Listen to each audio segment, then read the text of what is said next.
场支持者热情欢呼蔡总统这一站来到台南百工百业受赠典礼，人气爆棚。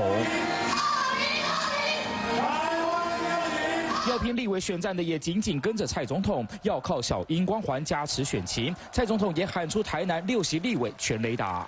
总统选了蔡英文，咱就为宣传民进党提名的立委来讲好唔好？台南第一，安好唔好？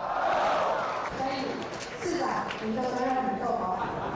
要台南市长黄伟哲多帮忙，超过800个百工百业团体，上千人挤爆会场。小英除了把握机会，每双手都要握到，更强打经济牌。现在是台湾投资大爆发的时代，台湾的经济从此时此刻开始会是越来越好。大家讲好唔好？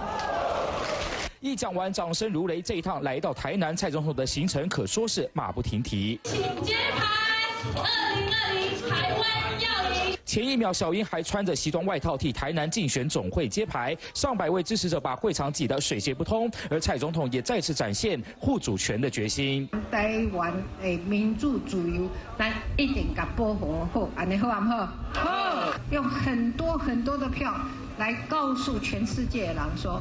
台湾人很在意我们的主权，很在意我们的民主自由。大家讲好唔好？要大家用选票守护民主。2020关键一战，蔡总统狂扫台南，巩固基本盘，不只要总统连任，国会席次也要拼过半。30号当彭周凯 S 小组台南报道。